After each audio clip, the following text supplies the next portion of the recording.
Greetings, everybody. This is Atava of Ancestral Apothecary, and I'm very excited today to begin the very first episode of Curanderx Conversations. This series was inspired by the fourth year anniversary of the Curanderx Toolkit book. And part of that book is I interviewed 13 dear friends, colleagues, maestras of mine, so that really the story of our curanderismo movement, culture, community could be a chorus of voices. So I wanted to have an opportunity now, well, 4 years later, although it's more like 6, 7 years since those interviews happened, to revisit and to speak with the people who were featured in the book and then many more, so that everybody who watches this can have a chance to just listen and learn from these amazing human beings. In the very first episode, I really wanted to feature my dear friend, Eleanor Barrón-Druckrey. I'll talk more about how I met her, but she's a dream curandera and author of two incredible books, which I'll show when I'm not a little box on the screen, but Corn Woman Sings, a Medicine Woman's Dream Map, and a Dream Map to the Sixth Sun, restoring harmony and balance in our lives. So we're really lucky to have Ellie. We call her Abuela Ellie. She's an elder to myself and to many, and to be in conversation. So I will stop sharing the screen so we can see both of us, our full faces. Okay, great. So now here we are. And so I will just show Ellie's books. Oh, you can't see them with the screen. I'm going to have to unshare my screen. When you have a virtual Oh, background, you can't show things anyway. So, um, so I'm so happy to have you here, Ellie, Abuela Ellie, my dear friend, my mentor.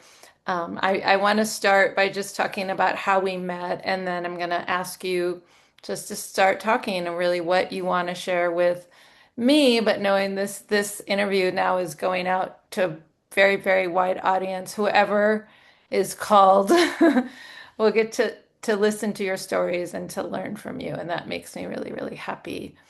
So I'll just share a little bit how Ellie and I met, and I think it was about 2012, probably 2013.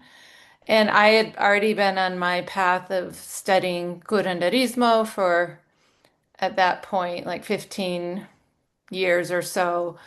And I also, as another interest or calling, was very much connected to my dreams. And I always felt intuitively, instinctively that dreams were part of the big picture of our traditional healing ways, for all of my ancestors. And I probably should have introduced it. Just say it's always good to say my ancestors. So I'm a Tava Garcia Swayziki. My ancestors come from Mexico, from Guanajuato, from New Mexico, and from Poland and Hungary. So I grew up kind of multicultural, multiracial family. Um, but anyways, dreams were always a really important part of my practice. And I knew intuitively they were part of these more ancient traditions, but I couldn't find any teachers who would talk about it directly. I had met different maestros who would talk about, I remember one elder, Don Moy in Cuernavaca, when I was studying with Estela Roman, he would talk about how different teachers would come to him in his dreams and teach him different information about plants or about hands-on healing. And there were several other curanderos and curanderas who I would hear when they would tell their stories. Like there was always that dream teacher who came and taught them. But I couldn't find anyone directly who wanted to just say, yes, dreams are part of our medicine, and this is the map, this is the guide. And I remember, Ellie, we were sitting outside a Soul Collective. It was like a hot summer day in Sacramento, California.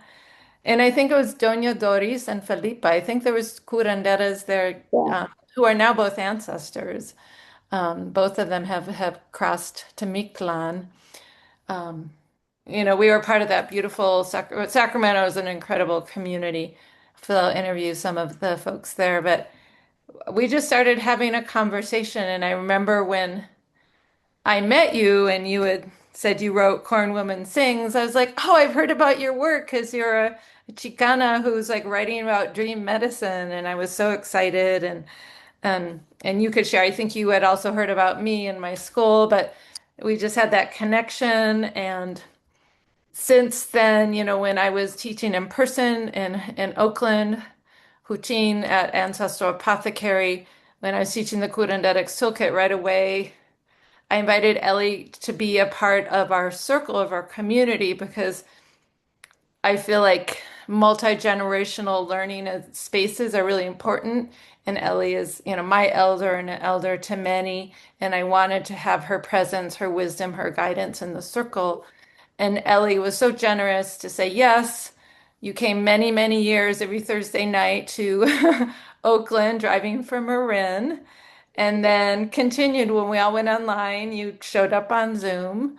So I just want to say thank you for just always showing up, for supporting me, for supporting Ancestral Apothecary, for supporting the Curanderx Toolkit class and book, and for all of the work you've done with dreams as really kind of being a trailblazer of of leaving us literally a map. And both of your books talk about a map, like you're leaving future generations a map of how to reconnect with our dream medicine, with our ancestral dream medicine. And so my prayer and my hope for you is that your legacy continues way after you've left this earth plane, and that even while you're on this earth plane, more and more people discover your work because I really feel like you're way, way, way ahead of your time. And I think you can share about that. And in terms of the information you're bringing to the collective,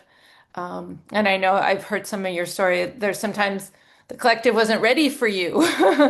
So, anyways, I want to say thank you, Abuela Ellie, for joining us, and I'm gonna just pass the mic to you. Like, what brought you to this path of dreaming and connecting to your ancestral medicine, and we can just take it from there.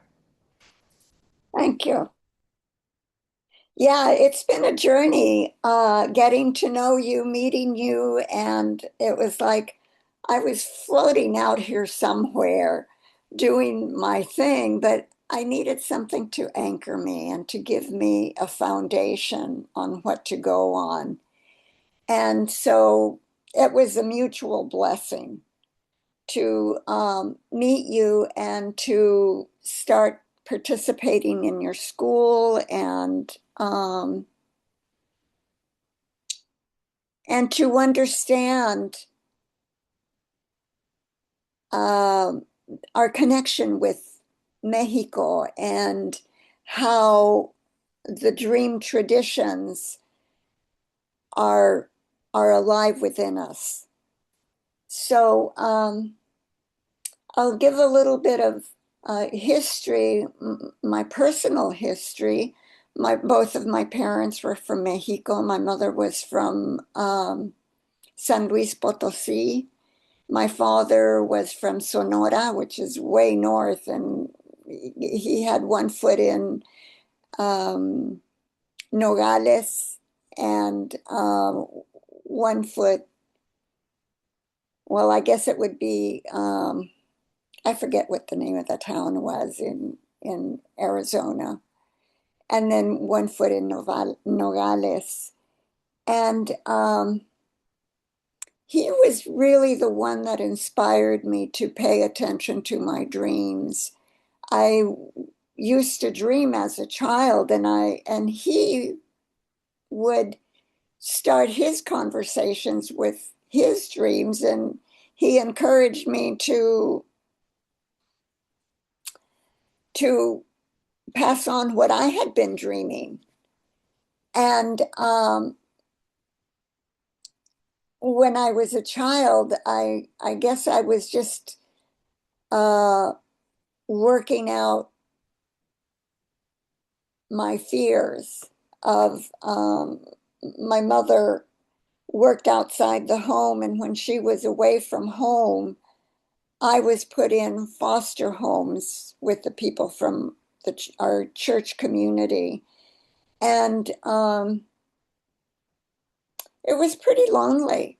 I didn't get to see my brothers. I have three brothers. I was the youngest. They were,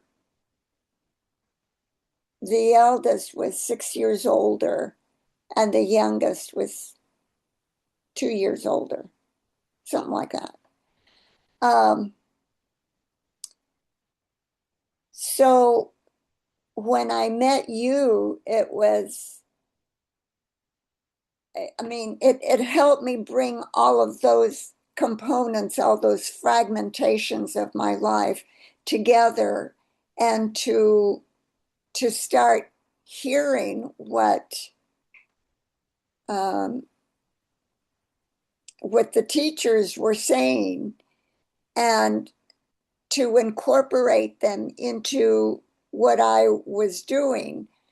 But I would say that one of my early teachers was Seth Speaks, Jane Roberts, and that was the first time that I heard anybody say something about dreams that made sense to me. By that time, um, it inspired me to start just looking at my dreams and categorizing them. And I discovered at least four categories that gave me a sense of what my dreams were for, and that gave me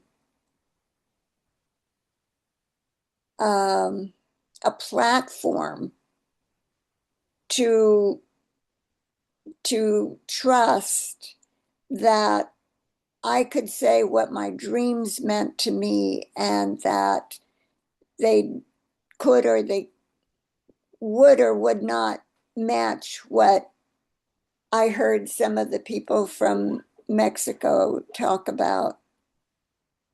So I divided my I started seeing that I could not remake myself and um, claim Mexico as my home country, but I knew enough about it and I had enough experience in Mexico to really see the connection between my my life here in North America and my life in Mexico, because my father worked for the railroad and we would go summers and spend them with my grandmother and my cousins. And some of it was in Salamanca, Guanajuato, and some of that time was in DF. And we would get to go everywhere. We went to the museums, we went to the old sites, we went to Teotihuacan. Um, it was just a lovely opportunity um, to allow my northern experiences and my experiences in Mexico to blend. Um,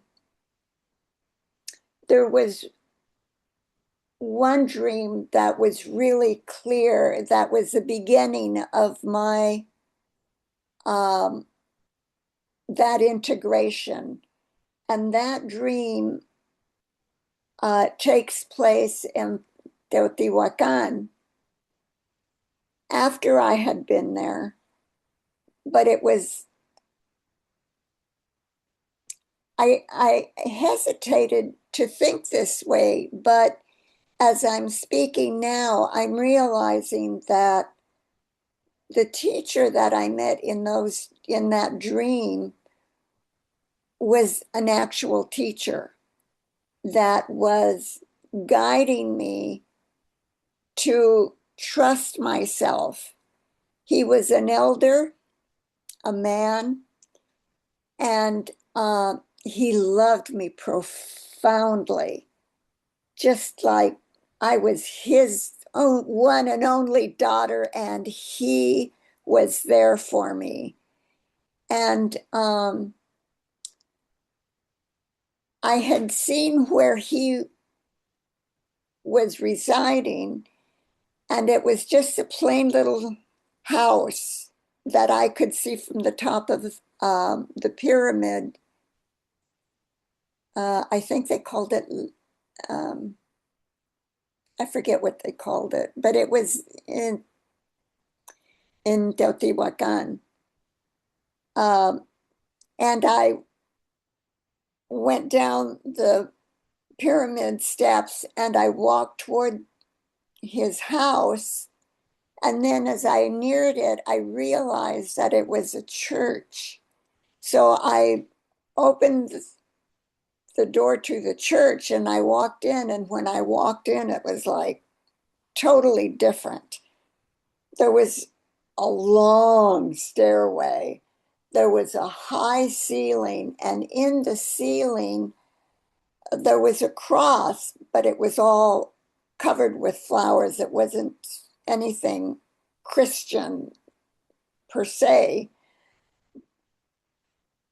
And I started walking down the stairs to meet with my teacher. And when I came to him, uh, I think he said, "Well, I've been waiting for you." And I put my face up to his cheek, and it was just this profound sense of connection that I belonged there, that I belonged in that tradition. And and so he encouraged me to go in the basement of where he was, and that I could take students with me to show them how to fly. So we go in, and there are these really narrow passageways, and I can't control the speed. I'm just going vroom, vroom, and they were all kinds of corners, and I was out of control, but they were following me. So I came back to him, and he said that was good. It was like, so what if you didn't control it? It was good. And sort of as a reward, he gave me, or I started elevating, and I came up to that cross and I kissed one of the flowers. And when I came back to him, he said, "Well, you will be guiding people to here and telling them that what your experience was." Wow. Can I just ask, just in terms of timeline? Well, first of all, thank you for sharing that dream, Ellie. I've Mhm. I've never heard that dream in all of our conversations. I've heard Oh, about the grandmother who came, but yeah.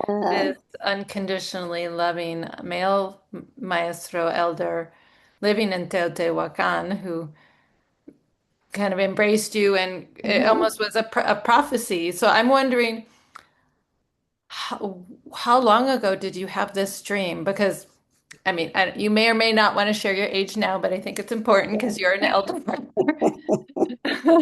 But how old were you when you had this dream?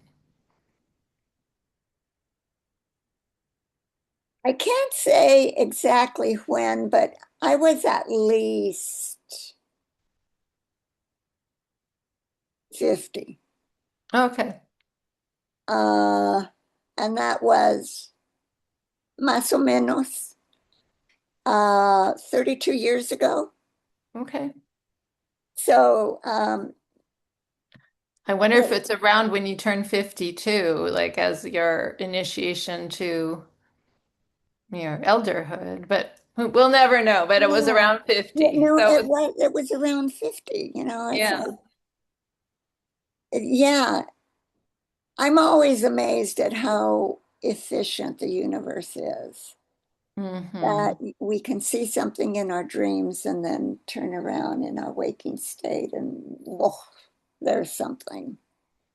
So There's when you anything. had this dream, had you already started like working on writing your book or working with your own dreams or other dreams, or was that dream kind of like kind of the threshold to deepening your I think work? that dream was the beginning of writing writing. Um, but I can't say for sure. I don't recall. I could look it up and just see when I had that dream and figure it Yeah. out from Yeah. Well, there. we can always add that in the footnotes to the video. I mean, and did this dream teacher continue to appear and visit you in your dreams after that first dream? Um, he introduced me to other teachers. Hmm. There was a group of three elders that came to me after that. And I remember in the dream, I heard this loud clap like thunder. And I'm in a kiva in up here in New Mexico somewhere. And he says to, so one of the, it must have been the same elder as I look back on that. He says to them, and there's more power where that came from because there was this huge clap of thunder that came from the environment. It sounded like it came from the environment, the door closing from the strength of the wind. And he says to them, and there's more power where that comes from.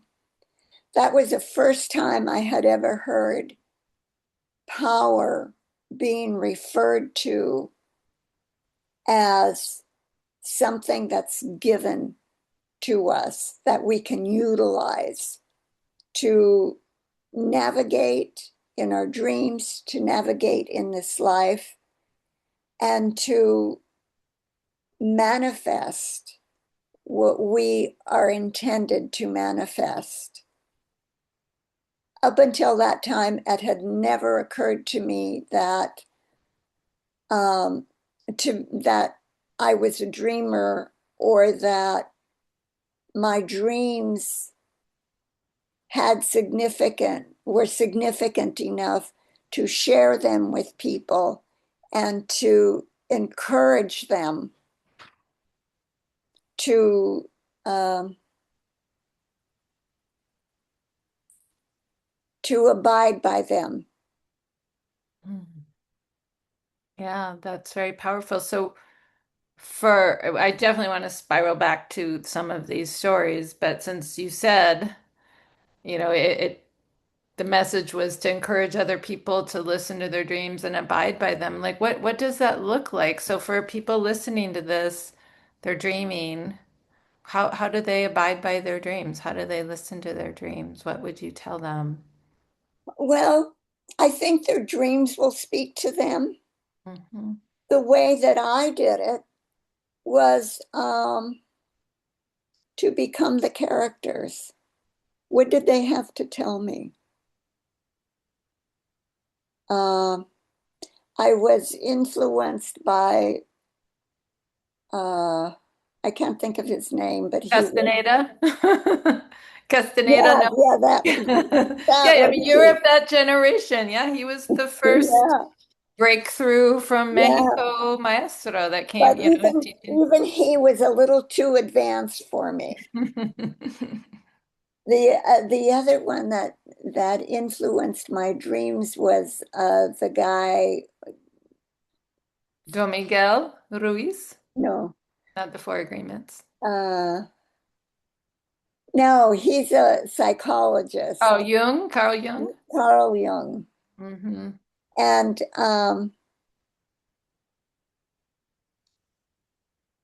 what I started doing was just wearing the clothes that I saw myself wearing in my dreams, or wearing something significant that I had seen in my dreams, or somehow trying to find an energy in my waking state to Hmm. speak to me.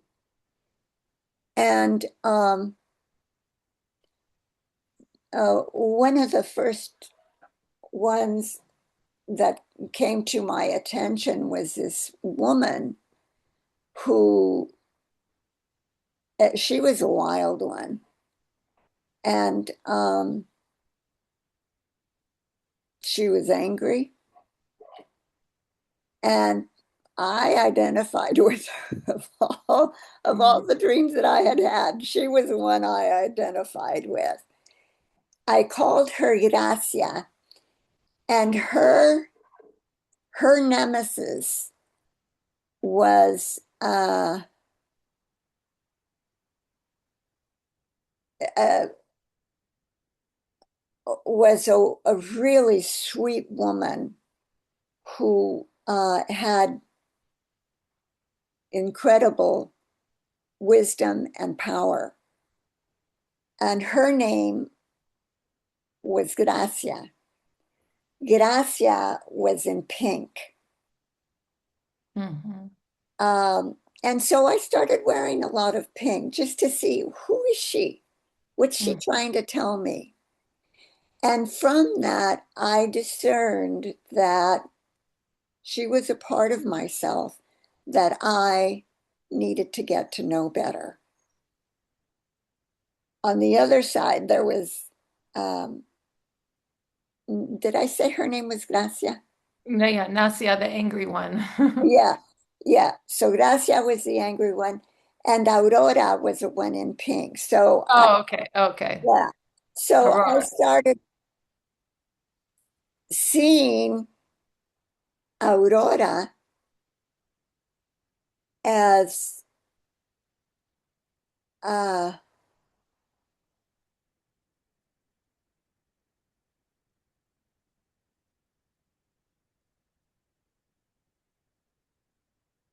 as though my mother was talking to me. Aurora,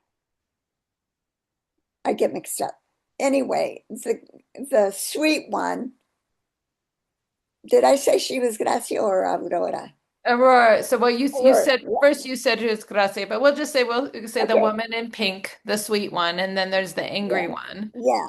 So Okay, so Gracia, the angry one, Aurora, the sweet one. We'll just. yeah, okay, so Gracia is the one that really came to my attention. And it was like, honey, if you want to become Aurora, you have to be friends with me first. Mm. And so that's what I did. I just courted her. I dressed like her. I acted like her. I remember one time I it was around the time that I had, that I was coming to know Gracia, the wild one. And without intending to, I just let my hair was already long, but I didn't comb it in the morning. And I had, I had a black skirt on, and a checkered top. And And she was the one that I had to really come to terms with. And she said, if you want to know sweetness, you've got to be my friend first. Mm. And so one day I had on a pair of red shoes, a black skirt, a checkered black top, and my hair was just wild. And I thought, oh, this is a good day to start getting to know who I am. So dress up like your dream characters. Yeah. And I love how, this just came to you again. You're in your 80s, like 30, 40, 50 years ago, there weren't as many books, there wasn't as much No, there wasn't. conversation. And, I know you brought up Carl Jung, and he definitely influenced many of our dream practices. And to the best of my knowledge, he also, I don't know, we would say borrowed or Yes. Yes, stole a that's lot of it. his information from indigenous people, cultures Exactly. around the world. And that was why I trusted that that he could lead me to our culture. Hmm. So, so this particular day that I realized that I needed to get to know Gracia, um, or whatever her name was, I'll show you the wild woman. the wild We'll woman. call her Gracia. Yeah. Anyway, um, I was just ready to kick ass that day. And I had to have my coffee first. So I stopped at one of the coffee houses not too far from here. And I pulled the door open and it wasn't opening right. So I pulled the other one open and I just marched right through and I got my cup of coffee. And then I was coming back out. And there were two guys standing there, and they looked at me and they thought, I'm not going to mess with her. They just opened the door and let me through. And that was the beginning of exploring dream, exploring my dreams through the people that appeared to me. Mm. And so she became my teacher for the longest time. And at one, and so I, um,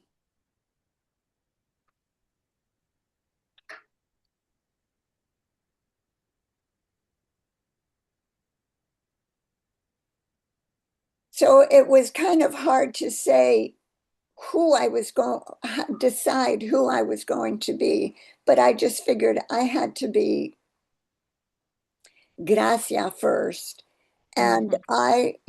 I just went through my days, um, kicking doors open. Uh, I think I was working as a freelance. Yeah, I was working as a freelance secretary at that time. And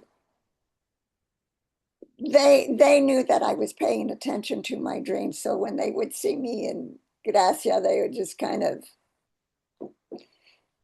say, "Oh, that's who you are today." And um, but it gave me permission. That whole period gave me permission to be pissed off, to explore my true feelings and not apologize for them. That if I wanted to know who the sweet one was, I needed to make friends with Gracia first. And then, um, and so if I wanted to explore Gracia, I would let my hair be wild. If I wanted to explore Aurora, the sweet one, I would wear pink. Mm. And pink was my mother's favorite color. And she and I had this tumultuous relationship because, they had put me in foster homes while she worked. And no one wrote, no one called. And I was just kind of allowed to or forced to figure out how to behave um, on my own growing up. So here I am I was in my, I guess I was in my 40s or 50s that I started exploring both of these two characters. And because what I think is really important is that if you don't have teachers, it's a really slow process. If you have teachers, you can get encouraged to go into them and to acknowledge them without fear of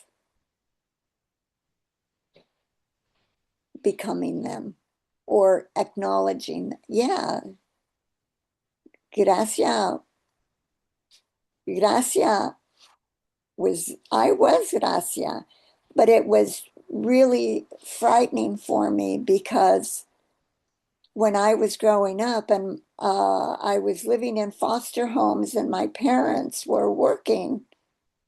My mother worked outside the home. My father worked for the railroad and he worked nights. So there was no one at home to that, could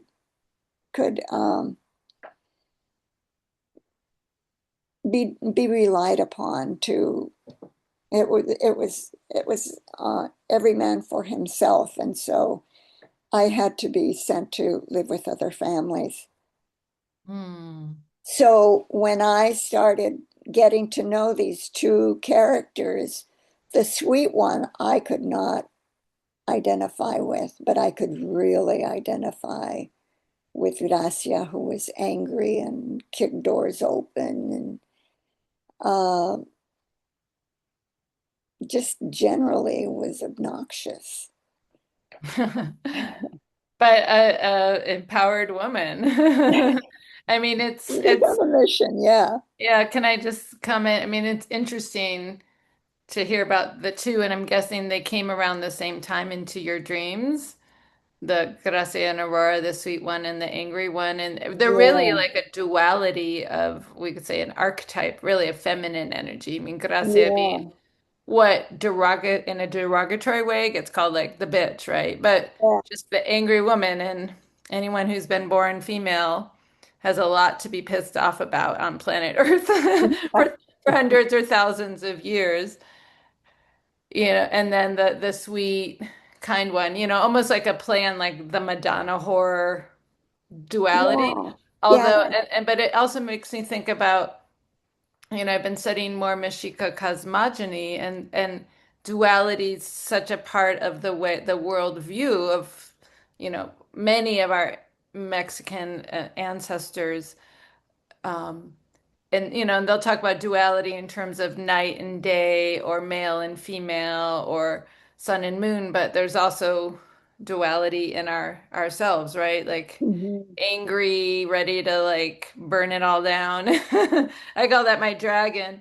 And then the gentle one. And so it's interesting how they came both as teachers in your dreams. And Yeah.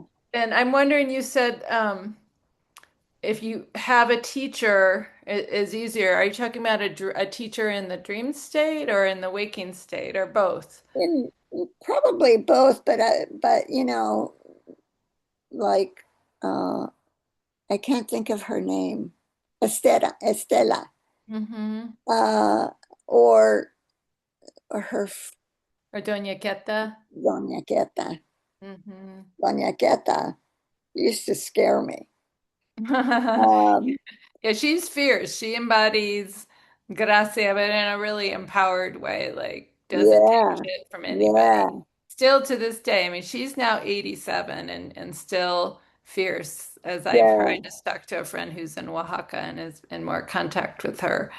Um, and I guess I have another question because this is something I always, when I talk about dreams or teach about dreams, one of my questions, and I don't have an answer, but I wonder what your answer is, where do these dreams come from? Like, where do these characters come from? I mean, is Gracia just a part of yourself, or is she an outside energy? Is she like a spirit guide, or is she an ancestor? Or I know for me, I've become comfortable with saying they're multidimensional.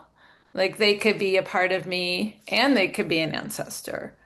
Or maybe there's some energy on the land that's speaking to me. But I'm wondering, as a dream elder, where do they come from? Where do the beings, the characters, the messages that come to our dreams? Well, I looked at my dreams from the perspective of North America. I didn't know enough about Doña Queta and Estela to work, work with my dreams in a different way than what I did. So I would just allow myself to be Gracia,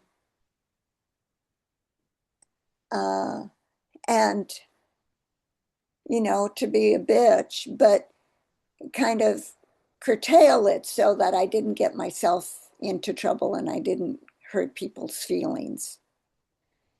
Uh, but the sweet one, I think her name is Aurora. Yeah, you said Aurora. Oh, yeah, the sweet one. Uh, I didn't really own her until just very recently. I'm Mm, 82 now.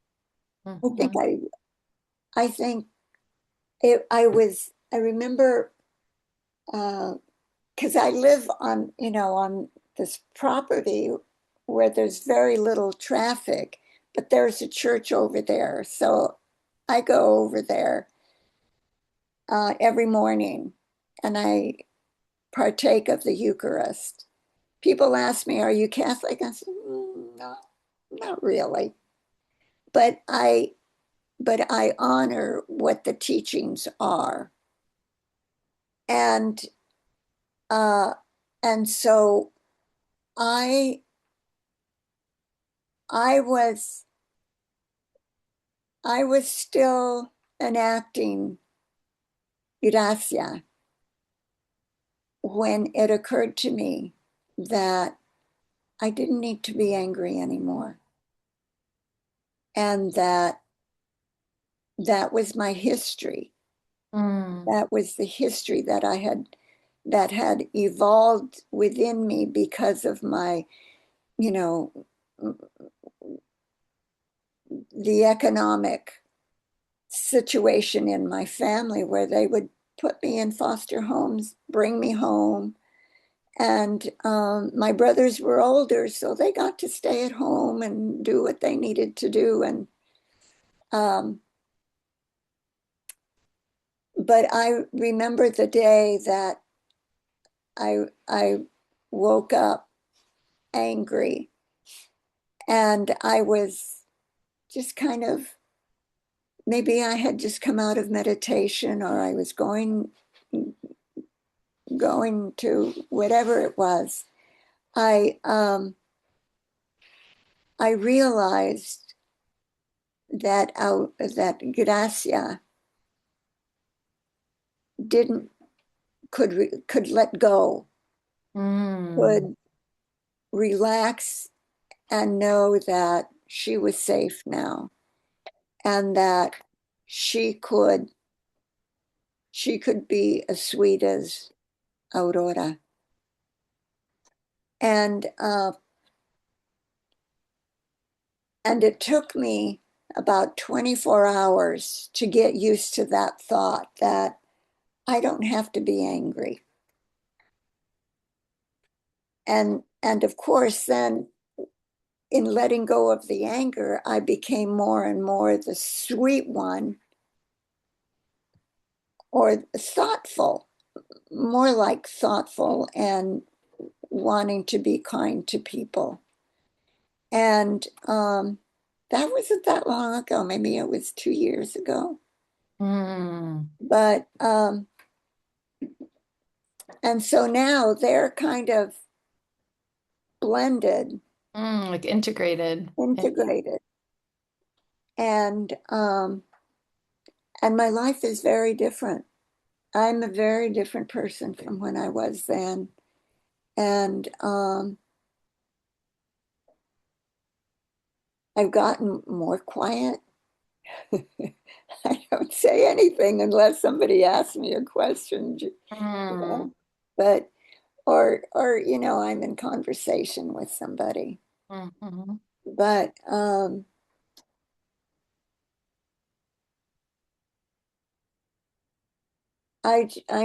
in prayer more, mhm, and I pray for people. If I know someone's in pain, I'll pray more, I'll put mm. them in my prayers. Um, I get along with my husband, which He's is like, I'm glad yeah, Gracia isn't running the show. What I love about your story, this one, because any you could have shared so many dreams in this first conversation, because I think we'll have to have more conversations. But it really demonstrates the long arc of time that it takes for dream medicine to work with us, right? It's not like we have the dream immediately, we are transformed and no, healed and wise. It's like you're talking about a decades long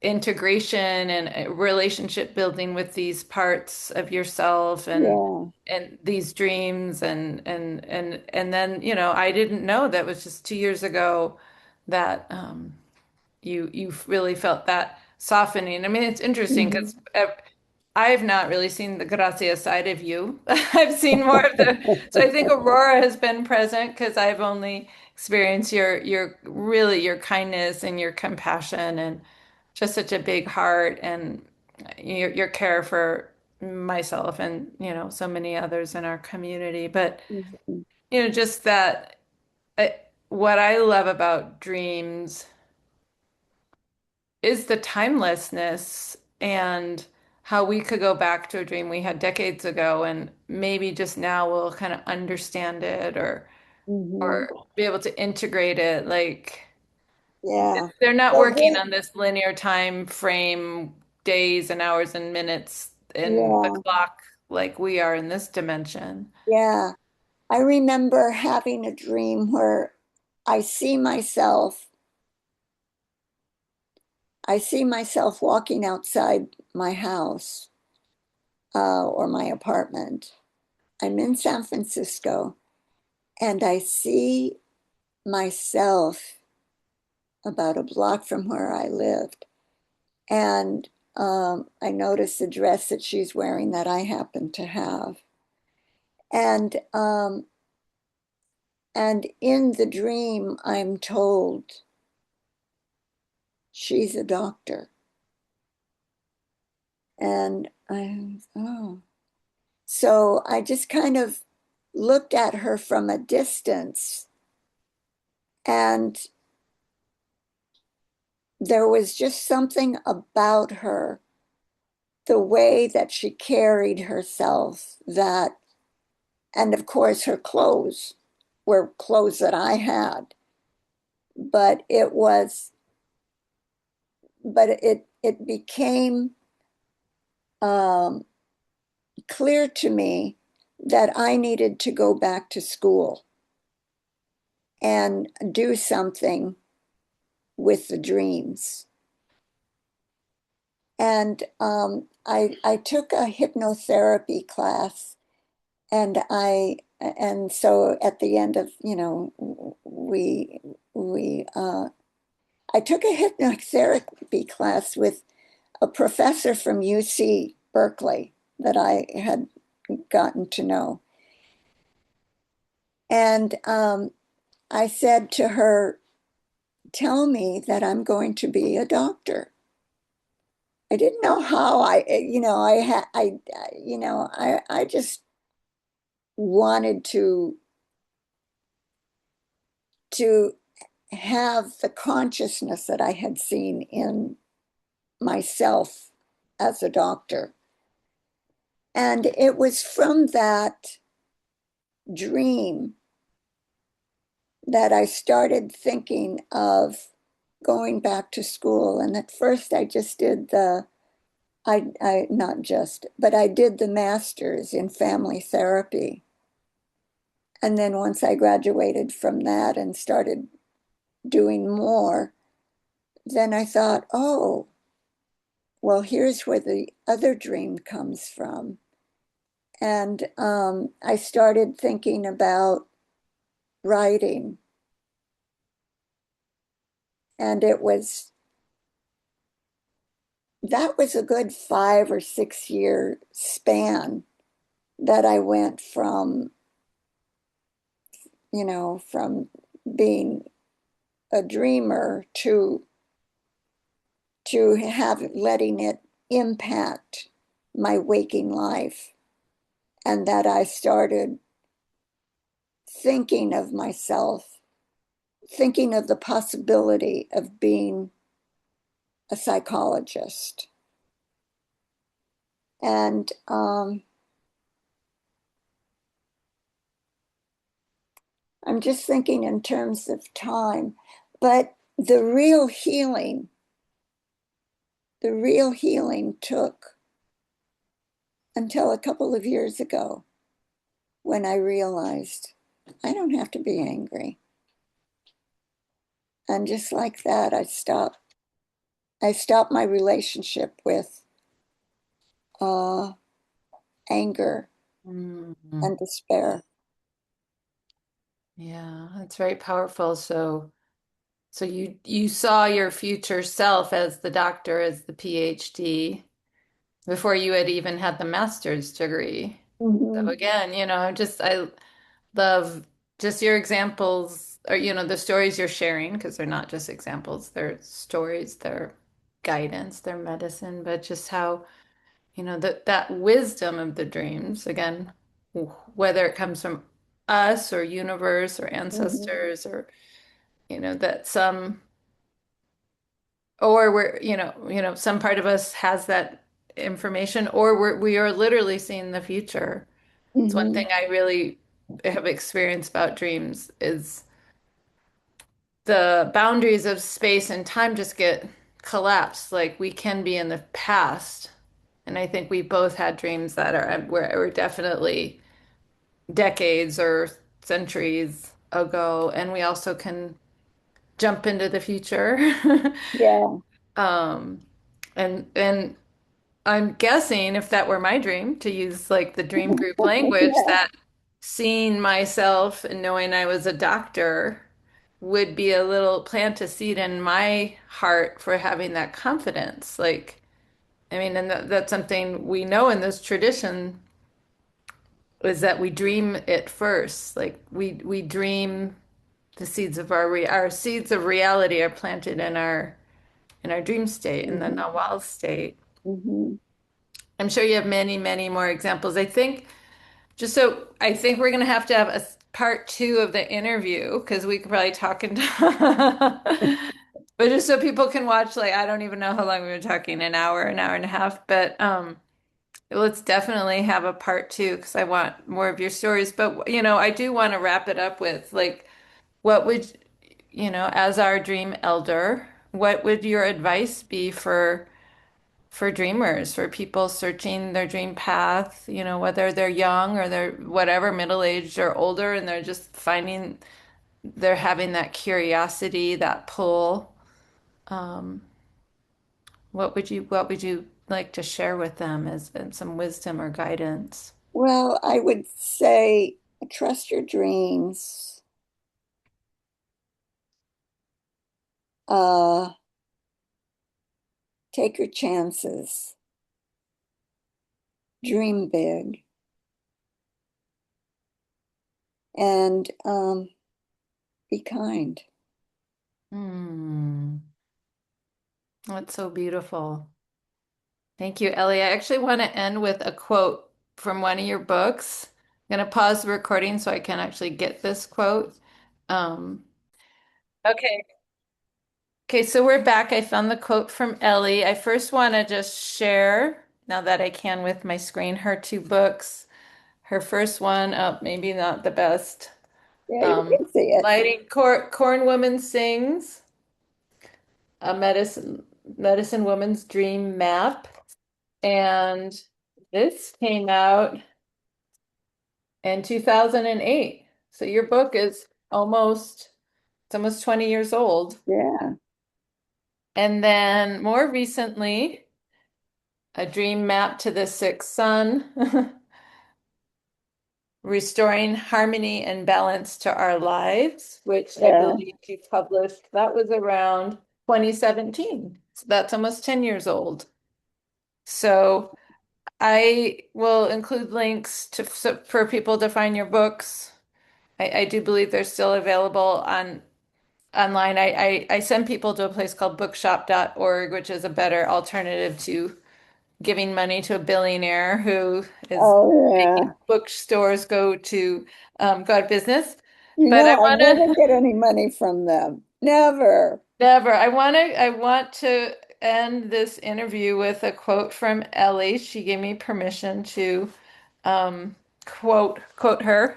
So in my book, The Curanderx Toolkit, chapter 13 is La Medicina of Dreams. And I felt like since Ellie is my elder in dreams and in many ways, it would be good to start the chapter with a quote from her. So Ellie, I love this quote. And I'll read it and then we'll just say our thank yous and end this interview. On this fearless path of the dreamer, you will recover the brilliance that is normally beyond your reach and out of view. You've actually decided to become awake within the great dream. You will recognize that waking life is the dream, and dreaming is the time where real decisions are made, where the eyes witness the internal light of life. Eleanor Barrón-Druckrey. Wow. That someone really smart wrote that. So thank you, Ellie, for being offering to be interviewed and sharing your stories.